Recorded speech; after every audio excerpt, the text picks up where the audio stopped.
Estados Unidos acaba de iniciar la mayor revolución Bitcoin de la historia. Sin embargo, gran parte del ecosistema se sienten decepcionados. ¿Crees que la reserva de Bitcoin de Estados Unidos cambiará el rumbo de la economía global?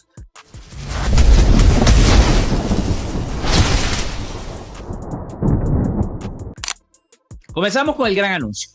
Trump firma esa orden ejecutiva para crear una reserva estratégica de Bitcoin. Para entender el inicio de toda esta trama, hay que remontarse al momento en que Estados Unidos, tras intensas especulaciones, Trump decide firmar esa orden ejecutiva que sienta las bases para una reserva estratégica de Bitcoin. ¿De dónde? Pero ¿de dónde sale el BTC que va a formar esta reserva? Pues nada más y nada menos que los Bitcoin incautados por las autoridades federales en procedimientos de decomiso. Se estima que el gobierno de Estados Unidos posee alrededor de 200.000 BTC, aunque algunos aseguran que esa cifra debe auditarse porque podría ser mayor o incluso menor, dependiendo de lo que se haya devuelto o vendido en los últimos años. Recordemos que Biden realizó algunas ventas. La idea, según David Sacks, el zar de la inteligencia artificial y las criptomonedas de la Casa Blanca, es que la reserva sirva como una especie de fuerte Knox digital que respalde el valor de Bitcoin tratándolo como oro digital. Suena muy bonito todo esto, nadie lo puede negar, pero esta orden desinfló la burbuja, se desinfló y rompió ese entusiasmo con la siguiente aclaración. El gobierno de Estados Unidos no plantea comprar BTC adicionales con el dinero de los contribuyentes. Es decir, no habrá inyección de fondos públicos para comprar más monedas. Solo se van a conservar lo que ya tienen productos de esas incautaciones. Para muchos inversores, eso fue un balde de agua fría. Había mucho entusiasmo, era gigantesco. La narrativa era de que Estados Unidos iba a comprar mucho Bitcoin y lo iba a llevar a la luna. Personalmente, no tenía esas expectativas. Pues sabemos que algo de esa magnitud no va a ocurrir en este momento. Y ojo, no quiere decir que en un futuro no llegue a pasar. Estados Unidos podría comenzar a comprar BTC, pero hay que darle tiempo. Y dudo mucho que Trump, con una simple orden ejecutiva, aprobara la compra de nuevos BTC con dinero de los contribuyentes. Ese tipo de cosas siempre debe pasar por el Congreso, y si bien es cierto, los republicanos tienen la mayoría de los escaños, creo que esos avances se irán dando paulatinamente. Para ver algo de esa magnitud aprobado y en ejecución, se podría tardar hasta todo el periodo presidencial de Trump. Así que sí, era un cuento de hadas que te vendieron muchos para impulsar tu optimismo y el del mercado. Por eso, cuando se enteraron de que el gobierno simplemente guardaría lo que ya tenía, sin planes inmediatos de hacer compras, el mercado respondió con una venta masiva que hizo caer el precio de BTC hasta los $84.000. Claro, seguimos muy por encima de lo que cualquiera hubiera imaginado hace un par de años. Pero la reacción inmediata fue, uy, esto no era lo que esperaba. Pese a todo, esa misma noticia de la reserva no deja de ser positiva. Es como un sello de legitimidad hacia Bitcoin. Y es la primera vez que el gobierno de Estados Unidos reconoce oficialmente que le ve valor a largo plazo a la moneda. Y lo comparan hasta con el oro. Cynthia Lummis, la famosa senadora pro cripto, salió a decir que esto es solo el comienzo y que todavía podemos esperar un escenario en el que Estados Unidos decida comprar más BTC en el futuro. ¿Cuándo y cómo? Esa es la pregunta. Sigue siendo un misterio y no tenemos esa respuesta en este momento. Hay que esperar. Y bueno, aquí vemos Bitcoin ya por debajo. De hecho, estuvo por debajo de los 83, 82 y algo. Vamos a ponerlo en horario. Si llegó a bajar. Llegó a los 88.800 aproximadamente.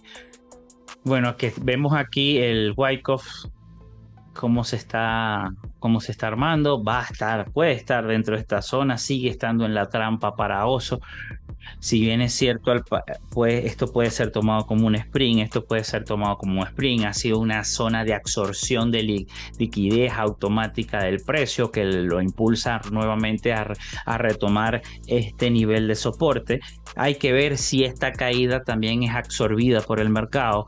Podría ser. Entendamos que el precio internacional o de creación de Bitcoin está alrededor de eso de los $82.000 aproximadamente, y cada vez que toque que si el precio va a bajar, evidentemente vamos a comprar por debajo del precio de creación de Bitcoin y sería apetitoso para los grandes inversionistas seguir acumulando allí. Pero no, para mí no ha cambiado todavía absolutamente el panorama. Para que cambie el panorama, recordemos esto, que ya se los compartí. Para mí, la zona 1 estoy dentro de mi análisis, la zona 2 estoy dentro de mi análisis, la zona 3 y la zona 4 ya no estarían dentro de este análisis. Eso cambiaría automáticamente la manera de ver el mercado y las expectativas que se tienen del mercado. ¿Puede llegar? Sí, puede llegar. O sea, el mercado puede hacer lo que le dé la gana. Como les decía, si vemos al pasado, tenemos que verlo. Si bien es cierto, los mercados no son iguales, pero riman. Yo me vengo al ciclo alcista pasado y pasamos por una situación parecida. El mercado, si bien es cierto, aquí me había dado un máximo histórico, corrigió más de un 50%, pues casi un 60% corrigimos aquí. Y vamos a corregir 55%. Y después tuvimos un nuevo máximo histórico. Podría ocurrir, sí. Y aquí, como se los comenté, esto fue un Wyckoff de manual. De hecho, lo podemos ver. Vamos a volverlo a repasar. Creo que Wyckoff es el mejor análisis que se le puede hacer a Bitcoin. Ni ondas de helio, ni nada de eso. O sea, ciertamente, entendamos algo. Bitcoin, realmente para analizar Bitcoin lo que tenemos que hacer es ver los datos on-chain. Eso es lo más real que puede ocurrir. Pero tiene un fetiche con Wyckoff. Es increíble cómo lo cumple. Vamos a ver si por acá. Este fue el ciclo pasado.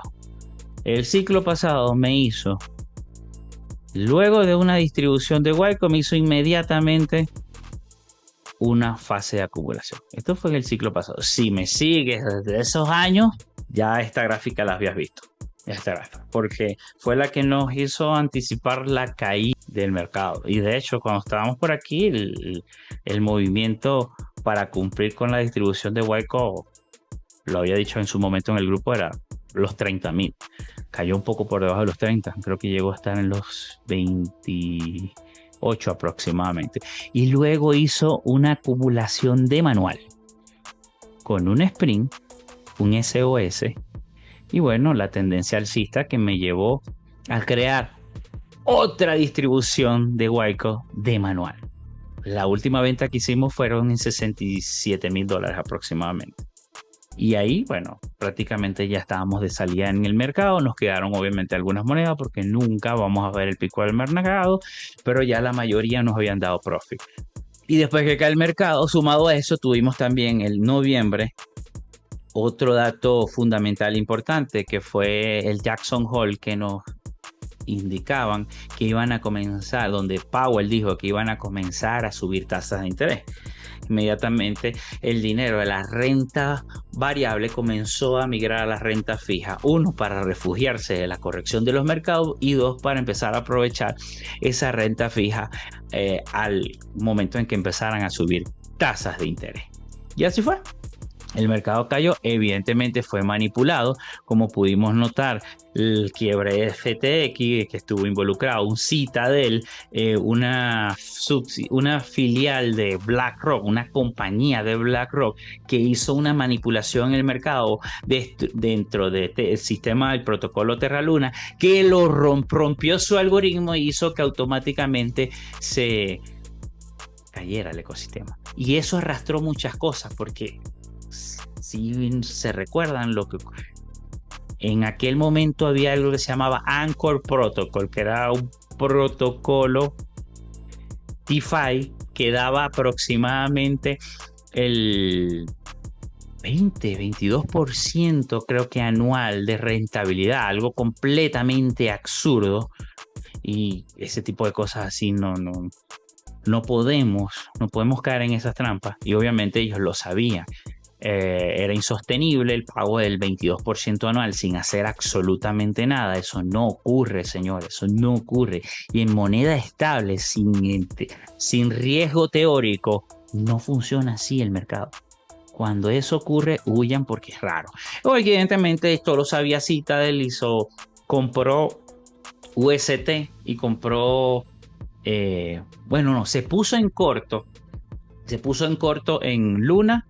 Sí, se puso en corto en Luna y estuvo acumulando gran cantidad de UST. A lo que venden UST, automáticamente activa el algoritmo de Terra Luna, que empieza a quemar UST y a generar Luna para compensar el protocolo. Al empezar a crear Luna, se genera inflación y el precio iba a caer, pero como ellos tenían un corto muy grande en Luna, se generó una reacción en cadena y liquidó todo el protocolo. Y bueno, ahí tenía dinero, bastante dinero metido FTX, y se le creó un hueco enorme. Y salió CZ, el sapo de CZ, a decirlo. Y bueno, también generó la caída le echó más gasolina al asunto y pasó lo que pasó con FTX. Y nos metimos aquí. Bueno, en ese periodo que entramos aquí, también hizo un Wyckoff de manual, pero en este caso lo hizo en temporalidad semanal. Mira, aquí está. Este fue el Wyckoff. Vamos a ver. Caída. Fin de la tendencia bajista, automatic selling climax, automatic rally, agotamiento de la oferta, y aquí se da el sprint. Creo que así vamos a estar ahorita acá. Un tiempo, unas cuantas semanas por debajo del soporte, hasta que llegue una inyección importante, un cambio en el sentimiento del mercado, una inyección de liquidez, alguna normativa, paz en Ucrania, algún estímulo externo que nos saque nuevamente de aquí, generemos un SOS en la parte superior para luego iniciar la tendencia. ¿Cuál era el estímulo ahí? El halving, el ETF y la regulación. ¿Cuál es nuestro estímulo en este momento? Paz en Ucrania, detención del QT de la Reserva Federal. Vamos a escribirlo, pero no aquí, vámonos al otro, donde ya tenemos dibujado el Wyckoff. Aquí vamos a dejar cuál es nuestro estímulo aquí, qué es lo que nos puede llevar a eso. Aquí ponemos paz en Ucrania, fin QT del QT, bajada de tipos, marco regulatorio y China, que China haga algo. Voy a poner esto un poquito más pequeño porque sea más así. Creo que esto es lo que debería estar pasando. Puedo estar equivocado, pero eso es lo que nos va. Creo que sería la motivación para que realmente tengamos este movimiento, nos hagamos el SOS aquí y después hagamos Mientras tanto, vamos a estar aquí. Esta línea de la trampa podría estarse moviendo. Esta no sé cuándo puede ser el fin. Lo cierto es que mi predicción es que entre el 7 de mayo y el 18 de junio, en este periodo, tendríamos, si es que existe un bull market, el inicio de ese.